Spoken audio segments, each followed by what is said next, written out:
அனைவருக்கும் வணக்கம். உழவர்களுக்கும் உண்டு ஓய்வூதியம். பாரத பிரதமரின் விவசாயிகளுக்கான ஓய்வூதிய திட்டம் பற்றி இந்த காணொலியில் பார்க்கலாம். பிரதமரின் விவசாயிகளுக்கான ஓய்வூதிய திட்டம் நாட்டில் உள்ள சிறு மற்றும் நடுத்தர விவசாயிகளின் சமூக பாதுகாப்பிற்காகவும் விவசாயிகளின் முதியோர் பாதுகாப்பினை உறுதி செய்வதற்காகவும் மத்திய அரசால் கொண்டு வரப்பட்ட திட்டமாகும். திட்டத்தின் மூலம் மாதந்தோறும் சிறு தொகையினை செலுத்துவதன் மூலம் விவசாயிகள் 60 வயதை அடையும் போது அவர்களுக்கான ஓய்வூதியமாக ஒவ்வொரு மாதமும் 3000 ரூபாய் வழங்கப்படுகிறது. ஒரு குடும்பத்தில் உள்ள கணவனும் மனைவியும் தனித்தனியாக விவசாயிகளுக்கான ஓய்வூதிய திட்டத்தில் இணைந்து கொள்ளலாம். இத்திட்டத்தில் 5 ஏக்கர் வரையில் சொந்தமாக விவசாய நிலம் வைத்திருக்கும் விவசாயிகளுக்கு 2.5 ஏக்கர் குத்தகை விவசாயம் செய்வோர்களும் விண்ணப்பிக்கலாம்.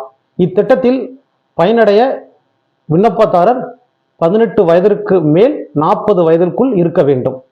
திட்டத்தில் இணையும் விவசாயி அவரின் வயதிற்கு ஏற்ப மாதந்தோறும் 55 ரூபாய் முதல் 200 ரூபாய் வரை பணம் செலுத்த வேண்டும். இத்திட்டத்தில் பயனடைய தேவையான ஆவணங்கள் விவசாயிகளின் பெயர், அவரது மனைவியின் பெயர், ஆதார் அட்டை மற்றும் வங்கி கணக்கு எண். ஏற்கனவே பிரதமரின் கிசான் திட்டத்தில் 6000 பெரும் விவசாயிகள் இத்திட்டத்தில் சேர புதிய ஆவணங்கள் சமர்ப்பிக்க தேவையில்லை. விவசாயி இந்த திட்டத்தை இடையில் விட விரும்பினால் அவரது பணம் திரும்பி கொடுக்கப்படாது. ஓய்வூதியம் பெற்று கொண்டிருக்கும் விவசாயி இறந்தால் அவரது மனைவிக்கு 50% அதாவது ரூபாய் 1500 வழங்கப்படும். ஒவ்வொரு தனிநபரும் தங்கள் வயதிற்கேற்ப கொடுக்க வேண்டிய தொகை விவரங்களை இந்த காணொலியில் கொடுத்துள்ளோம்.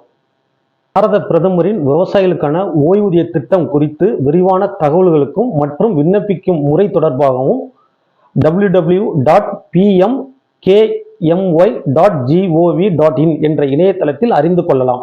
பாரத பிரதமரின் விவசாயிகளுக்கான ஓய்வூதிய திட்டத்தில் பயனடைய அருகில் உள்ள CSC அல்லது இ-சேவை மையத்தை அணுகவும். மத்திய அரசின் விவசாயிகளுக்கான ஓய்வூதிய திட்டத்தில் அனைத்து விவசாயிகளும் பயனடையுமாறு தாழ்மையுடன் கேட்டுக்கொள்கிறேன்.